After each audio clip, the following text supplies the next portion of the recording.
Magandang araw po sa inyo. Ako po si Brian Dula. Kasama ko ngayon si Danilo Lozano.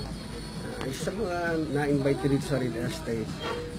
Part-time lang dati siya. Then, yun, in 2 months, pag-stay niya rito sa real estate, through trainings, pati ng mga meetings, yun, nakakuha niya agad yung first commission niya. So, tanungin natin siya kung ano ng mga naging experiences niya rito sa real estate selling.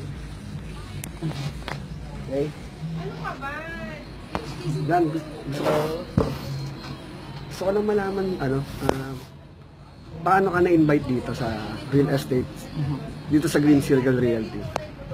Bali, naghahanap talaga ako noon ng pagkakakitaan ko kasi syempre pamilyadong tao ko. So hindi kasi sapat yung kinikita ko. So naghanap ako ng iba pang pagkakakitaan at nakita ko nga yung mga posting ni Sir Brian Dula. So yun, nag-inquire ako sa kanya kung paano ba yung mga kitaan sa nila, sa real estate. At yun nga, pinaliwanag niya sa akin na ganito, kailangan mong magsipag, ayan, mag-aral kung paano magbenta, paano ibenta yung mga bahay. Ayan. Yun, may tanong din ako, bakit ka naging interested sa real estate? Yun nga. Bali, na-explain din kasi sa akin na yung kikitain dito is ano ba tawag doon? Ano ba yung magandang words para sa kitaan na yun? Sky's the limit. I think. Yun ang best words para sa ano.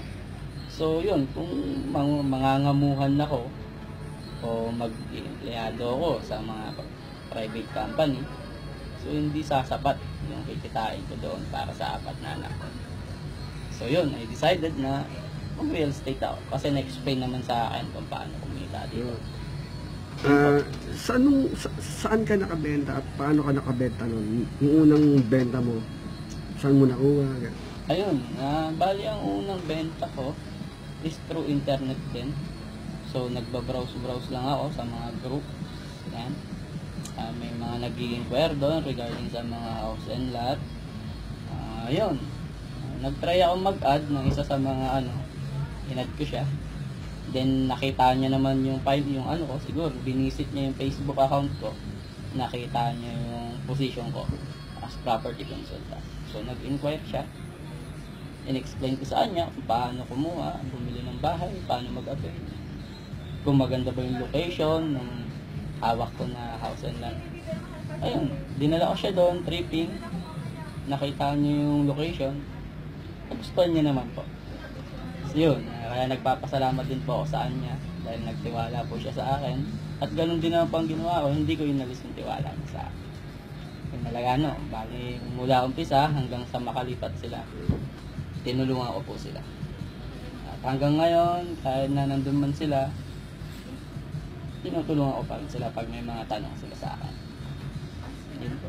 Yun, pwede mo sa amin i-share sa 2 months mong pag-stay dito sa real estate, magkano ba nung kinita mo na rito dito pwede mo pakita mong sample check mo? Okay. Yes. Just sharing lang naman para makita rin nila ng opportunity rito. Yes, pwede. Bali, ito yung first first commission ko. Ayan. Kung titignan nyo, ayan. First commission ko po yan. Grabe, laki. Within 50 months, 50 days, I think. 50 days po yan. Yun. Yan po ang kinita ko. So, grabe dito sa real estate. Talagang napakagandang opportunity once na sinubukan mo siya kahit nagtatrabaho ka. Or kahit ano pang ginagawa mo ngayon, part-time mo lang siya or wala kang ginagawa, mas maganda. So, I'm inviting you dito sa real estate para ma-share namin yung opportunity para sa'yo. Lalo na kung kulang na kulang nung sweldo mo sa trabaho mo ngayon at kulang na kulang din yung panggastos mo sa pamilya mo. So, again, this is Brian Dula.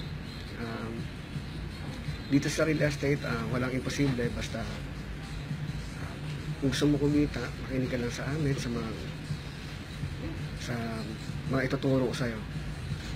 So, see you and God bless.